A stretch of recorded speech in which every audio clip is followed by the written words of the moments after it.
know about you guys, but I am ready to get to the bottom of this mystery in The Canary Caper by Ron Roy. Let's figure out where they are now. We're going to read chapters 6 and 7 today. So chapter 6. Or your house could be next, Dink reminded Ruth Rose. Ruth Rose shook her head. They didn't return tigers, so they couldn't get inside my house. Come on, we have to tell Officer Fallon. They ran down Main Street to the police station. Does he work on Sunday morning? Josh asked as they hurried up the steps. We'll find out in a minute, Dink said. The kids almost bumped into Officer Fallon coming through the door. Were you kids coming to see me? He asked. I was just heading for Ellie's. Officer Fallon, we figured out the burglaries, Ruth Rose cried. He looked at her. Oh?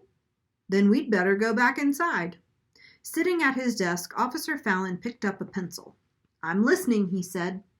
Ruth Rose told him their theory about how the pet nappers came back later to return the animals, then rob the houses. Officer Fallon smiled. I think you're right on the button, he said. I figured out the same thing. Did you know that Mrs. Davis's canary was returned too? Ruth Rose asked. She looked at Dink and Josh. We think her house will be robbed next. Officer Fallon raised his eyebrows. Well, now that is news. I didn't know about the canary. When was it returned? He asked, writing something on his pad. Friday night, Josh said. Some guy called up and said he'd found Mozart. He brought him over while we were there. Officer Fallon's eyes widened. Tell me about this man, Josh, he said quietly. Josh described Fred Little while Officer Fallon took more notes. Can you arrest Fred Little before he breaks into Mrs. Davis's house? Ruth Rose asked. Officer Fallon tapped his pencil and squinted one eye at the kids. Officer Keene and I have been looking for whoever returned the Gwyn and Pardue pets. We want to question them about the pet nappings and the robberies. Now we will start looking for Fred Little, too. He leaned forward on his elbows. But we have no evidence that these people have done anything wrong. The same goes for Fred Little. True, he returned the canary and got inside Leona Davis's house. That's the same pattern as the other two burglaries. But it's not a crime. You can't arrest him? Josh asked. Officer Fallon shook his head.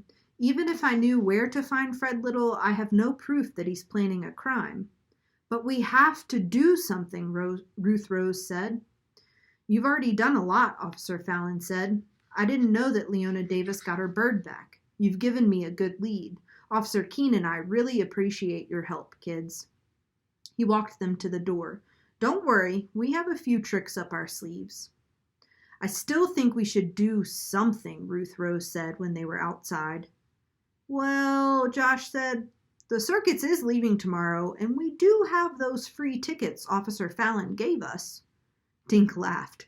Together he and Josh talked Ruth Rose into visiting the circus for a few hours. They watched a few animal acts and bought popcorn. Ruth Rose didn't feel like going on any rides, so they decided to go into the clown tent again. Two clowns dressed as firefighters were running around, bumping into each other, while a small cardboard building burned. Smoke and fake flames were shooting out of a window. A woman clown was screaming, "Help! Save me!" Some of the kids in the audience started yelling, "Save her, mister! Up there! Save her!" The firefighter clowns got tangled up in their own hoses, making everyone laugh and yell even louder. Suddenly, a clown dressed like Superman appeared on stilts. He wore a blue shirt under a red cape. Bright yellow suspenders held up the skinny blue pants that hid his stilts. Superman flapped his cape and snapped his suspenders. Then he marched over to the burning tower and saved the woman. All the kids in the audience yelled and clapped. Dink noticed that Ruth Rose was hardly even looking. He nudged Josh, and they left. I'd like to get me some stilts, Josh said. He walked stiff-legged and snapped invisible suspenders. Do circuses ever hire kids? Yeah, to feed to the tigers, Dink said, which reminded him of Ruth Rose's tiger. He looked at her. Do you want to come over and finish the Monopoly game? She shook her head. Don't you guys want to solve this mystery?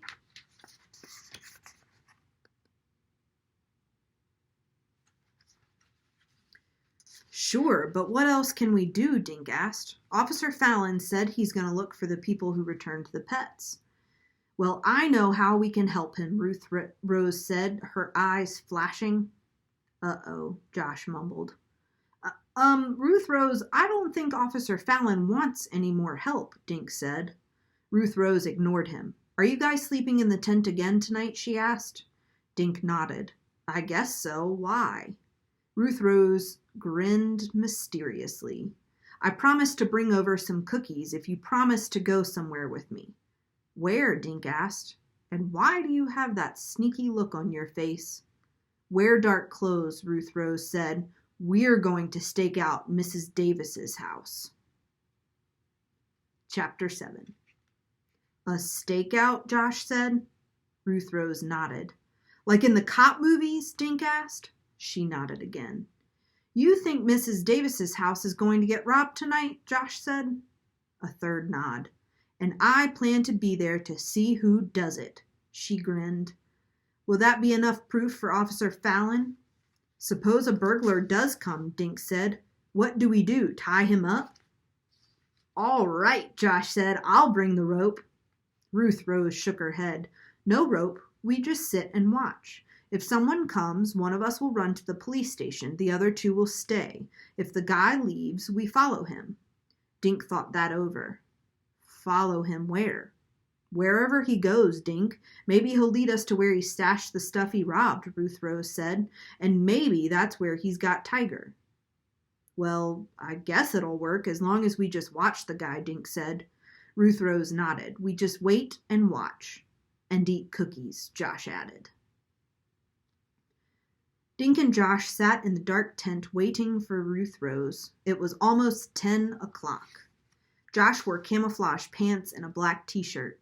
Dink had on jeans and a dark gray sweatshirt. Where is she? Josh asked. Dink peeked out the tent flap. My folks will kill me if we get caught running around Green Lawn at night. Mine would ground me for 10 years, Josh said. Why'd we let her talk us into this? Dink heard a noise. Did you hear something? He whispered. Josh peeked out. Ruth Rose, is that you? Boo! Ruth Rose giggled. I'm right here, Josh. Dink poked his head out. He couldn't see a thing. Come on, Ruth Rose, stop fooling around. Where are you hiding? I'm not hiding. Suddenly, Dink could see her. Ruth Rose was sitting about 4 feet away right in front of him. She was wearing black jeans and a black jacket. Her hair was covered by a ski cap. She'd even blackened her face. Except for the whites of her eyes, Ruth Rose was practically invisible. What's that stuff on your face? Dink asked. Liquid shoe polish. She pulled a bottle out of her backpack. Here, put some on. Do we have to? Dink asked. Yes, what happens if the burglar sees your 2 white faces glowing in the moonlight? Dink poured some of the polish onto his hands and smeared it all over his face. This stuff stinks, he muttered. Josh did the same. I feel like Rambo, he said. Dink saw Josh's white teeth gleaming. Let's head out, Ruth Rose said, slipping away from the tent. The boys followed her down Woody Street. Mrs. Davis's house was dark as they crept into her backyard. Dink tried not to think about what they were doing. Ruth Rose chose their hiding place, a shadowy patch between 2 thick bushes behind the house. The moon was almost full, but large clouds kept slipping in front of it. The kids wiggled around, getting comfortable on the lawn. Did you bring the cookies? Josh asked. Yes, but let's save them till later, Ruth Rose said. We might be here for hours. Josh let out a big sigh. People who break their promises. She's right, Josh, Dink whispered. And I don't think we should talk any more. If the burglar comes, he might hear us and take off. 5 seconds passed. 1 little cookie wouldn't kill you, Ruth Rose. Josh, this is a stakeout, not Ellie's diner. Cops eat on stakeouts. Josh, shh! Dink stretched out on the grass. He watched the back of the house for moving shadows. Nothing moved. He slapped at a mosquito. A white cat strolled through the yard. Dink yawned. Every few minutes he checked his watch. He closed his eyes. When he opened them again, it was nearly 11 o'clock. Josh was sound asleep, but Dink could see that Ruth Rose's eyes were wide open. "Are you hungry?" she whispered. He nodded and shook Josh's shoulder. Ruth Rose opened her pack. She brought out a bag of cookies, 3 bananas, and 3 cartons of apple juice. They ate in silence, listening and watching for a burglar to show up. "Thanks, Ruth Rose," Josh whispered. Then he lay back down and shut his eyes again. Dink yawned and tried to get comfortable. He wished he'd brought his sleeping bag. It was soft, and suddenly he saw something move in the shadows next to the house. He shook Josh and put his mouth next to Ruth Rose's ear. "Look," he whispered, pointing. But whatever he'd seen wasn't moving now. Dink trained his eyes on the back of the house. He saw only shadows of the trees and bushes. Then one of the shadows moved. Dink smelled Josh's cookie breath. "He's here," Josh whispered. Dink could feel Josh trembling with excitement. Dink's stomach did a quick plunge. Someone dressed in dark clothes and a baseball cap was creeping behind Mrs. Davis's house. He carried a gym bag and a long pole. The prowler was in the shadows, and Dink couldn't see his face.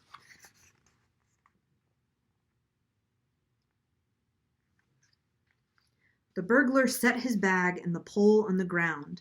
Then he checked each first-floor window on the back of the house. Finding them all locked, he walked around the side, out of sight. "What should we do?" Josh said. "Is he leaving?" Dink shook his head. "He left his stuff." "Did anyone recognize his face?" Ruth Rose asked. Nobody had.